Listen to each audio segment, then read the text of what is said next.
Bonjour à tout le monde, nouvelle vidéo électrocodeur. Aujourd'hui, on va utiliser un ventilateur avec notre carte STM32.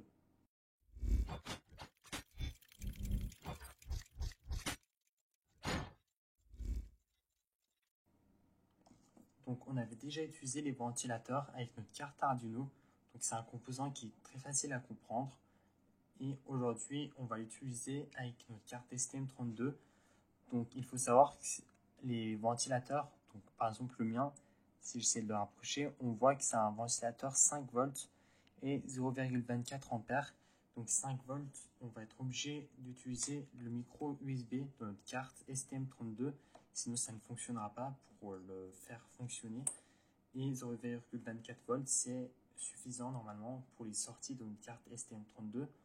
Donc je vais passer au câblage, donc vous allez voir que c'est très simple. Le STM qui nous servira juste pour le transfert. Donc moi, il y a 4 câbles sur mon ventilateur. Si j'essaie de le rapprocher. Donc, je ne sais pas si on voit très bien, mais il y a un câble jaune, noir, blanc et rouge. Donc le jaune, ça se peut qu'il ne soit pas branché ou qu'il ne fonctionne pas. Moi, je n'ai pas testé et je ne sais pas à quoi il sert. Donc le câble noir, c'est pour l'alimenter. Donc c'est le ground, la masse. Ensuite, le câble blanc, dans mon cas, bien sûr, vérifiez bien que le câble de votre ventilateur corresponde avec le branchement que moi j'effectue actuellement. Ensuite, le câble blanc, dans mon cas, je vais utiliser pour le PWM, donc pour faire fonctionner le ventilateur petit à petit, pour accélérer en fait. Et le dernier câble qu'on va connecter, ça va être le plus 5 volts.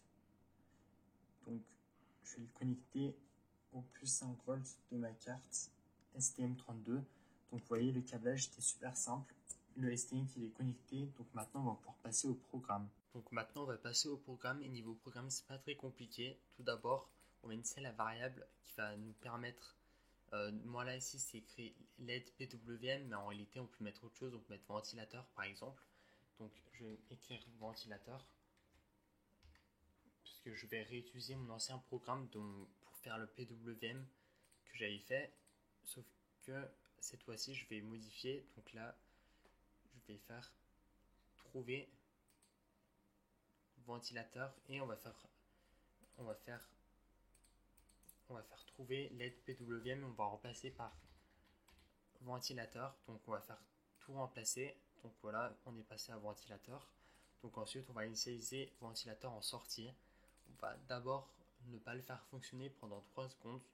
Ensuite, on va faire à 16 384. Donc, c'est un quart du PWM qu'on peut envoyer sur notre carte STM32. Ensuite, 50% avec 32 768. 3 secondes plus tard, on passe à 75% de la puissance maximum qu'on peut envoyer avec 49 152. Et 100% avec 65 535. Et 3 secondes après, on recommence à faire en sorte qu'il ne fonctionne plus. Donc on va choisir notre carte, on va sélectionner le bon variant, la bonne méthode d'envoi et on va faire téléverser. Donc j'ai un câble qui s'est déconnecté, je vais le reconnecter, c'est l'alimentation. Donc je vais vous répéter, mais vérifiez bien que le câblage de votre ventilateur correspond à celui que vous avez utilisé ou que vous allez utiliser, parce que ça se peut que ça ne soit pas totalement compatible. C'est pour ça, faites attention, sinon vous risquez soit de créer votre carte STM32, soit votre ventilateur ou soit les deux. Donc là, je vais alimenter grâce aux 5 volts. Donc pendant 3 secondes, il ne fonctionne pas. Là, pendant 3 secondes, il part à 25%, ensuite à 50%. Là, il commence à s'accélérer. Et là, on redescend à 0. Donc 3 secondes après, 25%. 3 secondes plus tard, 50%. Et 3 secondes plus tard, 75%. Donc vous voyez, ça fonctionne. Donc dans cette vidéo, je vous ai montré comment est-ce qu'on utilisait les ventilateurs avec notre carte STM32. Donc j'espère que la vidéo vous a plu. Si c'est le cas, alors vous pouvez vous abonner, liker, partager et commenter. C'était l'électrocodeur. Ciao!